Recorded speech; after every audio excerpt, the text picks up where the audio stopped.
Sir, നമ്മൾക്കറിയാം, കഴിഞ്ഞ ദിവസം നമ്മൾ കണ്ടു ടാറ്റ എന്ന് പറയുന്ന ഭാരതത്തിന്റെ എക്കാലത്തെയും അഭിമാനത്തോടെ മാത്രം ഓർക്കുന്ന ആ ഒരു കമ്പനി, അതല്ലെങ്കിൽ അതിന്റെ സ്ഥാപനങ്ങൾ അതിന് മുൻപിൽ നിന്നുകൊണ്ട് ഉപരോധിക്കുക, ടാറ്റയുടെ പ്രൊഡക്റ്റുകൾ വാങ്ങരുത് എന്ന രീതിയിലേക്ക് വരെ മാറിക്കൊണ്ട്, അതും ഈ പറയുന്ന ഇസ്രായേൽ പലസ്തീൻ, നമ്മുടെ രാജ്യവുമായി യാതൊരു ബന്ധവുമില്ലാത്ത രണ്ട് രാജ്യങ്ങൾ തമ്മിലുള്ള യുദ്ധത്തിൽ ഹമാസ് എന്ന് പറയുന്ന കൊടും ഭീകരന്മാർ ന്യായീകരിച്ചുകൊണ്ട് ഇസ്രായേൽ എന്ന് പറയുന്ന രാജ്യത്തെ മതത്തിന്റെ പേരിൽ തന്നെ മാറ്റി നിർത്തി, അകറ്റി നിർത്തി, അതിനെ ശത്രുപക്ഷത്താക്കിക്കൊണ്ട് ഹമാസ് ഭീകരവാദികളുടെ പേരിൽ ഈ നമ്മുടെ ഭാരതത്തിന്റെ ഉൽപ്പന്നങ്ങൾ ഉപരോധിക്കുക എന്ന് പറയുമ്പോൾ ഇവന്മാർ ഈ പറയുന്ന ഹമാസിന് വേണ്ടിയിട്ടാണെങ്കിലും ആർക്ക് വേണ്ടിയിട്ടാണെങ്കിലും ചെയ്തു കൂട്ടുന്ന ആ ഒരു വിഷയത്തെ എങ്ങനെയാണ് സർ നോക്കിക്കാണുന്നത്?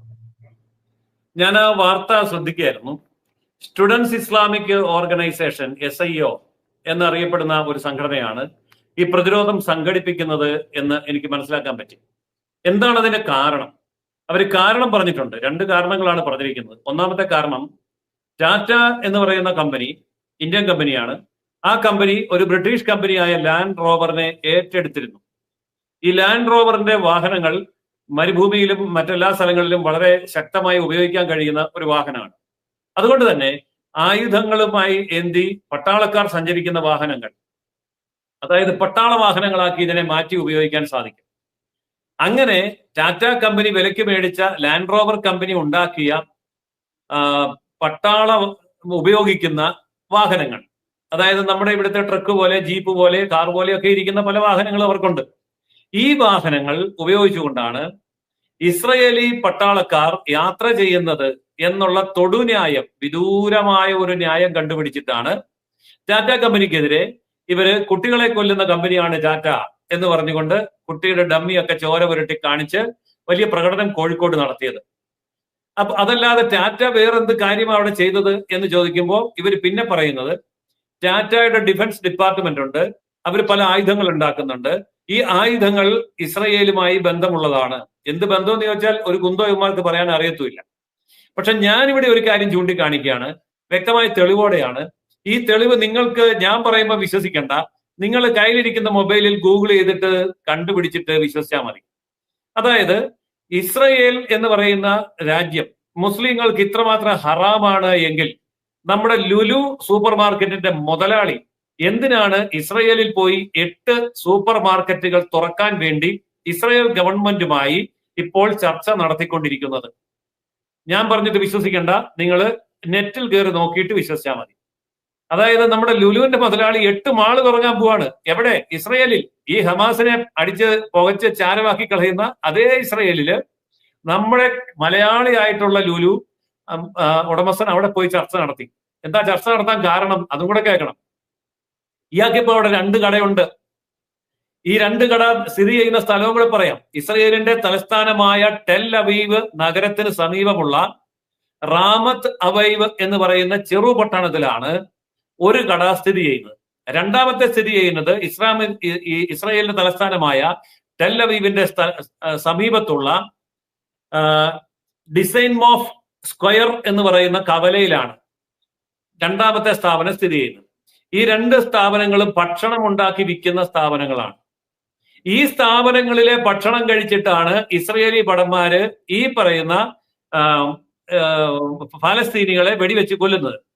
അങ്ങനെയുണ്ടെങ്കിൽ ഈ പറയുന്ന ടാറ്റയുടെ കമ്പനിക്ക് മുകളിൽ സമരം നടത്തുന്ന മദ്രസ പൊട്ടന്മാരെ, നീയൊക്കെ അക്ഷരം പഠിച്ചിട്ടുണ്ടെങ്കിൽ വായിച്ച് നോക്കടാ, പള്ളിക്കൂടത്തിൽ പോയിട്ടുണ്ടെങ്കിൽ വായിച്ച് നോക്കടാ.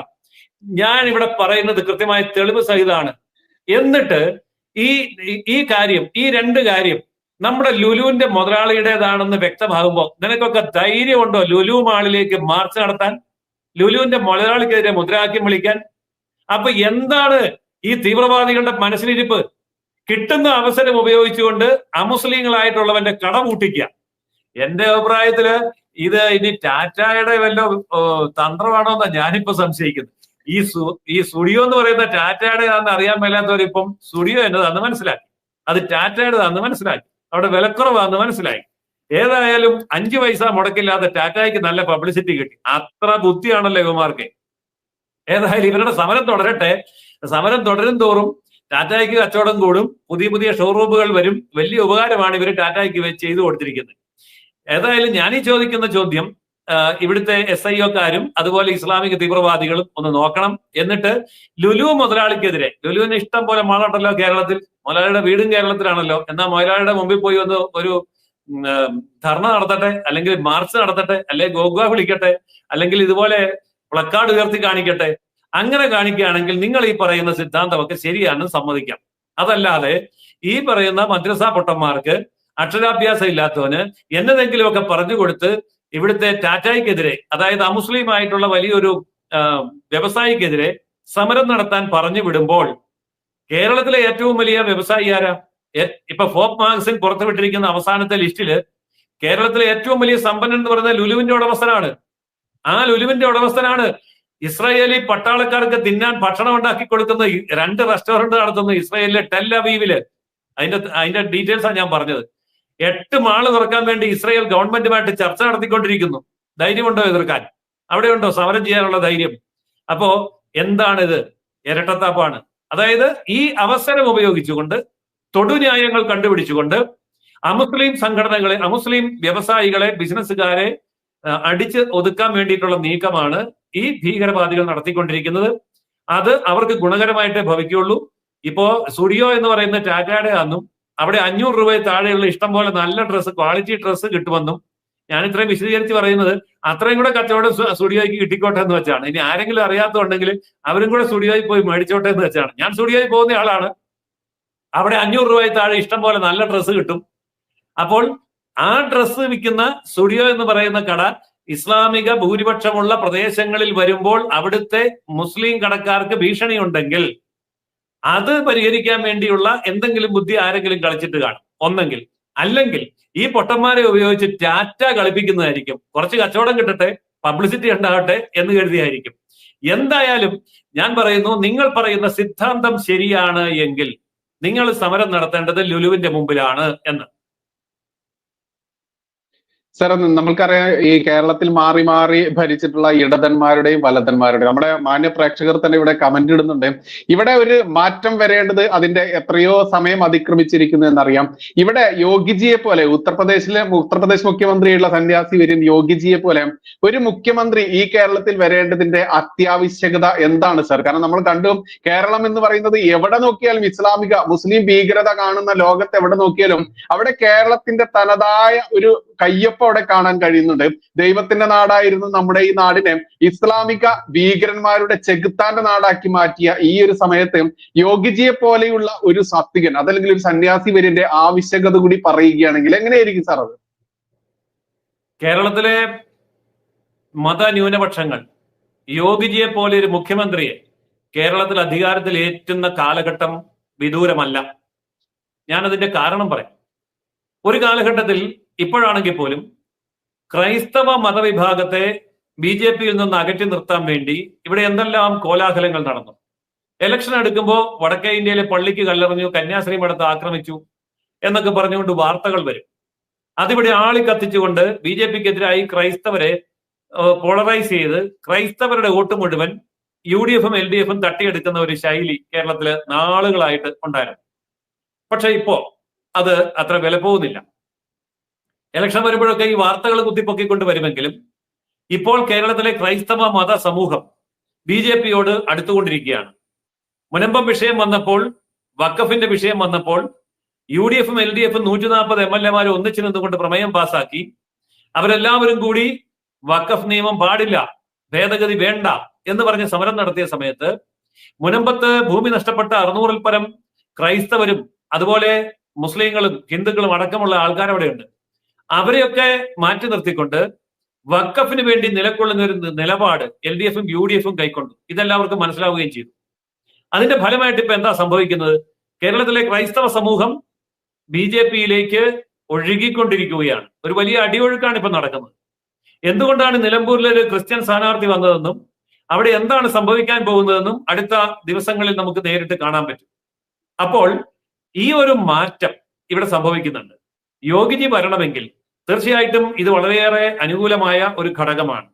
അതുപോലെ നമ്മൾ ഇന്ത്യയിലെ 4 സംസ്ഥാനങ്ങളിലാണ് ക്രിസ്ത്യൻ ഭൂരിപക്ഷമുള്ളത്. ആ ക്രിസ്ത്യൻ ഭൂരിപക്ഷമുള്ള, അതായത് ക്രിസ്ത്യാനിക്ക് 78%, 77%, 54%, 68% ഒക്കെ ഭൂരിപക്ഷമുള്ള 4 സംസ്ഥാനങ്ങളുണ്ട്. അവിടെ 4ഇടത്തും BJP ആണ് അധികാരത്തിലിരിക്കുന്നത്. അതുപോലെ ക്രിസ്ത്യാനികൾക്ക് 30% വോട്ടുള്ള നല്ല ശക്തമായ സ്വാധീനമുള്ള സ്ഥലമാണ് ഗോവ. അവിടെ 3 തവണയായിട്ട് BJP ആണ് അധികാരത്തിലിരിക്കുന്നത്. അപ്പൊ 4-1-5 സംസ്ഥാനങ്ങൾ ക്രൈസ്തവ വോട്ട് ബാങ്ക് കേരളത്തെക്കാൾ വളരെയേറെ ഭൂരിപക്ഷത്തിലുള്ള 5 സംസ്ഥാനങ്ങളും BJP ഭരിക്കുന്നു. ഇവിടെ കേരളത്തിൽ 18% ക്രിസ്ത്യാനിയേ ഉള്ളൂ. ആ 18% വരുന്ന ക്രിസ്ത്യാനികളെ 2 ഭാഗത്ത് LDF-ഉം UDF-ഉം വേർതിരിച്ചെടുത്ത് അവരവരുടെ താല്പര്യ സംരക്ഷണത്തിന് വേണ്ടി അധികാരത്തിലേറാൻ വേണ്ടി ഉപയോഗിച്ചുകൊണ്ടിരിക്കുന്നു. എന്നിട്ട് ക്രൈസ്തവരുടെ കാര്യങ്ങൾ വരുമ്പോൾ 80-20 എന്ന് പറയുന്ന ഒരു തിയറി കൊണ്ട് അടിച്ചേൽപ്പിക്കുന്നു. എന്താണ് 80-20?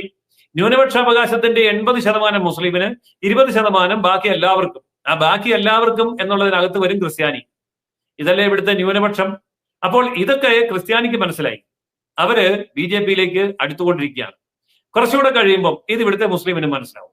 വടക്കേന്ത്യയിലെ മുസ്ലിമിന് ഇത് പണ്ടേ മനസ്സിലായി. ഞാനൊരിക്കലും ബീഹാറിലെ ഭോജ്പൂർ എന്ന് പറയുന്ന ഒരു ജില്ലയില് ഒരു മുസ്ലിം കോളനി കാണാൻ പോയി. വെറുതെ കാണാൻ പോയതല്ല. അവിടെ ഒരു പ്രത്യേകതയുണ്ട്. ഈ മുസ്ലിം കോളനിയിൽ 100% വോട്ട് മുസ്ലിം വോട്ടാണ്. പക്ഷേ ആ മുസ്ലിം കോളനി ഇരിക്കുന്ന പ്രദേശത്ത് ഹിന്ദു സ്ഥാനാർത്ഥി താമര ചിഹ്നത്തിൽ BJP-ക്ക് വേണ്ടി ജയിച്ചു. ഇതെന്താ സംഭവം എന്നറിയാൻ ഞാൻ പോയതാണ്. അപ്പൊ അവിടെ ചെന്നു ഈ കോളനിക്കാരോട് സംസാരിച്ചപ്പോൾ അവര് പറഞ്ഞു, കോൺഗ്രസും ജനതാദളും ഒക്കെ ഞങ്ങളെ ഒത്തിരി ഭരിച്ചിട്ടുണ്ട്.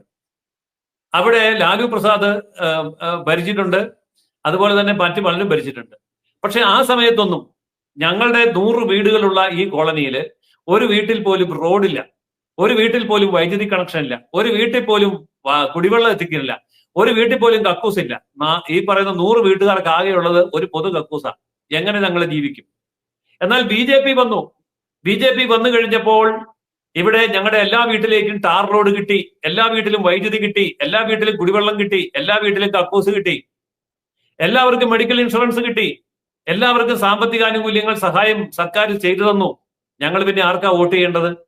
അപ്പോൾ അധികാരത്തിൽ വന്നപ്പോൾ BJP എങ്ങനെ പ്രവർത്തിച്ചു എന്നുള്ളത് കൃത്യമായി ഞങ്ങൾക്ക് മനസ്സിലായതുകൊണ്ട് ഞങ്ങൾ BJP-യോടൊപ്പം നിൽക്കുന്നു. ഇത് കേരളത്തിലെ മുസ്ലിങ്ങൾ മനസ്സിലാക്കുന്ന ഒരു കാലഘട്ടം വരും. അധികമൊന്നും ദൂരെയല്ല, ഉടൻ തന്നെ വരും. അങ്ങനെ വരുന്ന സമയത്ത് ബൈജു ഇപ്പൊ ചോദിച്ചതുപോലെ യോഗിയെ പോലെയുള്ള ഒരു മുഖ്യമന്ത്രി കേരളത്തിനുണ്ടാകും. ഈ തീവ്രവാദികളൊക്കെ അവരുടെയൊക്കെ ആസ്ഥാനങ്ങളും അവരുടെയൊക്കെ ആസ്തികളും അവരുടെയൊക്കെ കള്ളപ്പണ ഇടപാടുകളും ഒക്കെ കൈയോടെ പൊക്കുന്ന, അകത്താക്കുന്ന ഒരു കാലഘട്ടം കേരളത്തിലും വരും. ആ ഒരു മാറ്റത്തിന്റെ തുടക്കം ഇപ്പോൾ ഇവിടെ ആരംഭിച്ചിട്ടുണ്ട്. നിലമ്പൂർ ഉപതെരഞ്ഞെടുപ്പിന്റെ റിസൾട്ട് വരുന്ന സമയത്ത് വോട്ടിംഗ് രംഗത്ത് BJP-ക്ക് ഉണ്ടാകുന്ന അപ്രതീക്ഷിതമായ മുന്നേറ്റത്തിൽ നിന്ന് നമുക്കിതിന്റെ സൂചനകൾ മനസ്സിലാവും.